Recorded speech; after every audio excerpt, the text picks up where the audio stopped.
नमस्कार, मी आशा मराठे, CEO special investors. आज मी तुम्हाला ओळख करून देणार आहे. आपल्या गेली 15 वर्ष क्लायंट आहे यशस्वी उद्योजिका मिसेस पल्लवी मुंडे. नमस्कार, तुमचं स्वागत आहे स्वशाच्या स्वशा स्टॉक मध्ये. तुमची ओळख करून द्या. मी पल्लवी अरुण गुर्जर. माझं मेल्टी मुवमेंट पेज शॉप आहे. आमच्या टोटल 2 शाखा आहेत, एक तारबाईमध्ये आणि नमनमळ्यामध्ये. गेली 25 वर्ष आम्ही यशस्वीरित्या केक शॉप चालवत आहोत. खूप छान. आणि तेच बघतो तुमच्या नेहमीच. आता असं म्हणायचं आहे की पल्लवी मॅम आणि त्यांची फॅमिली गेली 15 वर्ष सोसायटीशी कनेक्ट आहे. त्यांचा मुलगा आहे अनुप गुंजर, जो खूप हुशार आणि टॅलेंटेड आहे सगळ्या बाबतीत. तर मी असं म्हणेन की त्याचा जेव्हा शिक्षणाचा विषय आला किंवा त्याच्या स्पोर्ट्स बद्दलचा विषय आला तर नक्कीच आम्ही त्यांच्या सोबत होतो आणि त्यांचा एक्झॅक्टली काय विचार होता ते जाणून घेऊ आपण त्याच्यावर.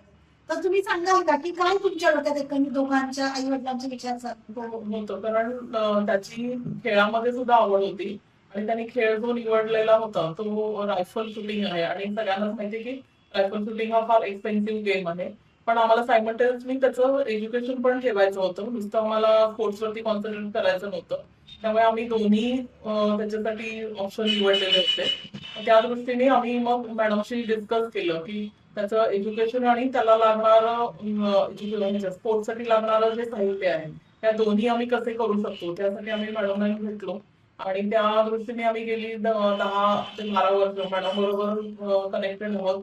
त्याप्रमाणे आम्ही काही फंड्स तिथे त्याच्याकडे आम्ही रेग्युलरली देतोय, म्हणजे भरतो आहोत आणि त्यामुळे आम्हाला त्याच्या 12वीला फार फायदा झाला. म्हणजे आम्हाला त्यांनी जे सिलेक्ट केलं एज्युकेशन त्यासाठी आम्हाला खूप इझिली आम्ही त्याची तरतूद करू शकतो. आता महत्वाचं काय आहे मी सांगते नेहमी, खरा जो आयुष्याचा मुलांच्या टप्पा आहे तो म्हणजे 12वीचा. आणि आता जेव्हा पल्लवीला म्हटलं की एक्झॅक्टली 12वीत आम्ही त्यावरती जास्त विचार केला, तर मुळात असं आहे की 12वी नंतरचं जे शिक्षण आहे तुम्ही त्याचा कल बघितला किंवा त्याचा चॉईस बघितला आणि मग तुम्ही युनिव्हर्सिटी कोणती मग कॉलेज कोणतं ही जी तुमची धावपळ चालू होती ती आम्ही स्वतः जवळच बघितलेली आहे. तर त्याच्यामध्ये जेव्हा पैशांचा किंवा फीचा विषय आला तर तेव्हा तुमची मानसिक स्थिती कशी होती?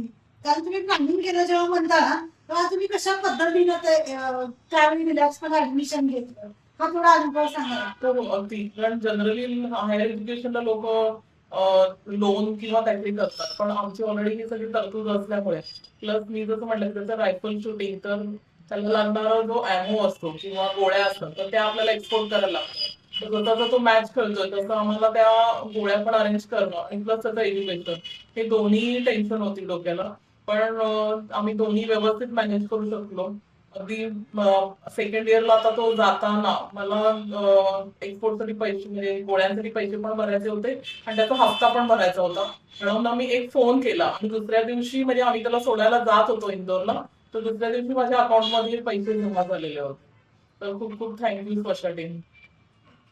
आता हे मी असं म्हणेन की या वडिलांनी मुलाच्या बाबतीत प्रत्येक केलेला विचार असेल की आता काय लागणार आहे. कारण कसं होतं बऱ्याच वेळा बरेच पालक हा नियोजन केंद्र शिक्षणाचं म्हणतात आणि मग ते लॉंग टर्म साठी असतं, पण त्याचा आढावा जो घेणं आहे वेळोवेळी हे खूप गरजेचं आहे. मी एक जागरूक पालक म्हणून की तुमचे जे एक्सपर्ट्स आहे ज्यांच्याकडे तुम्ही गुंतवणूक करता किंवा त्याची तरतूद करता तर त्यांच्याशी नेहमी भेटता का, नेहमी डिस्कस करता का, हे खूप महत्वाचं आहे.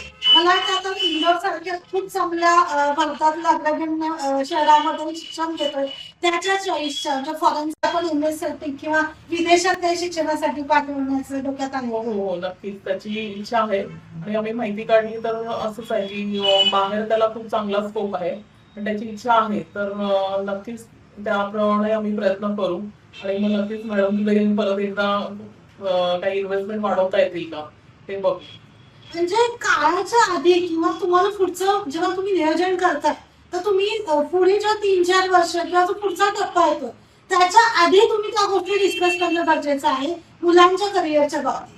तर ह्या गोष्टी खूप महत्वाच्या आहेत. मी असं म्हणेन की आता जसं आपण हा टप्पा पार केलेला आहे तर नक्कीच विदेशासाठी जेव्हा तो इथून चांगले मार्क्स घेऊन पुढे तयारीला लागेल तर आमची टीम ही तेवढी सक्षम असेल की तुम्हाला मी सपोर्ट करू त्या पद्धतीने त्याच्या एज्युकेशन लागणाऱ्या फीचं स्ट्रक्चर काय आहे कशा पद्धतीने त्याला पैसे लागणार आहेत याबद्दल नियोजन करू आणि स्मार्ट पद्धतीच्या ज्या गुंतवणुकीचे मार्ग आहेत, ज्यामध्ये SIP असेल, म्युच्युअल फंड्स मध्ये काही लमसमचे ऑप्शन्स असतील, काही रिटर्न्स देणाऱ्या गोष्टी असतील खूप चांगल्या मार्केटमध्ये, ज्या खूप चांगल्या सेक्युअर गोष्टींच्या मध्ये आपण ते ऑप्शन्स मध्ये पैसे गुंतवू शकतो आणि त्या पैशांमधून तुमच्या मुलांचं एज्युकेशन तुम्ही खूप चांगलं करून त्यांची स्वप्न पूर्ण करू शकता. आणि नक्कीच ती पालकांची स्वप्न असतात, ज्यांना नेहमी वाटतं की माझ्या मुलाने मी जे नाही केलं ते स्वप्न पूर्ण करावं, परंतु पालकांची जबाबदारी असते की ती पैशांची तरतूद करणं खूप गरजेचं असतं आणि तुमच्यासारखे जागरूक पालक या गोष्टी लक्षात ठेवतात आणि त्या करतात. मी तुम्हाला दोघांना गेली 20 वर्ष झालं ओळखते. खूप चांगला मुलांच्या एज्युकेशन बद्दल जागरूक आहे, त्याच्या मानसिकतेबद्दल, त्याच्या आर्थिक गरजेबद्दल. तर हे खूप गरजेचं आहे आणि तुम्ही तो करत आहात. तुम्ही इतर पालकांना काय संदेश द्याल की त्यांनी कसा विचार करावा त्यांच्या मुलांच्या बाबतीत? हो, नक्कीच. कारण आपण जनरली 10वी आणि 12वी झाल्यानंतर पालक जागे होतात की अरे त्याला आपल्याला पुढे शिक्षणाला घालायचंय, मग कसं करायचं, मग लोन किंवा एज्युकेशन लोन किंवा काही इतर काही तरतूद होते का बघतात किंवा अगदी लोक गोल्ड पर्यंत पण जातात. तर मी लोकांना सांगितले त्यापेक्षा तुम्ही 5वी 6वी पासून जर त्याच्या नावाने जर काही इन्व्हेस्टमेंट तुम्हाला जितकं शक्य आहे तर जेवढं होऊ शकेल तेवढं तुम्ही इन्व्हेस्टमेंट करा आणि नक्कीच त्याचे बेनिफिट मिळतात. ते मी अगदी नक्की सांगू शकते. हे हायर एज्युकेशन बद्दल झालं, म्हणजे जेव्हा विदेशी आणि पुढच्या शिक्षणाबद्दल झालं म्हटलं, मी असं म्हणेन की 5वी 6वी नंतर त्या गोष्टींसाठी विचार करावा आणि जेव्हा अगदी सुरुवात करायची आहे तर बाबा जी पहिली आपली जन्म झाल्यानंतर मुलाचं 5-6 वर्ष जी मिळतात तर त्याच्या स्कूल शिक्षणाच्याबद्दल म्हणजे जो शाळेत जाणार आहे त्याची तरतूद करणं जास्त गरजेचं आहे.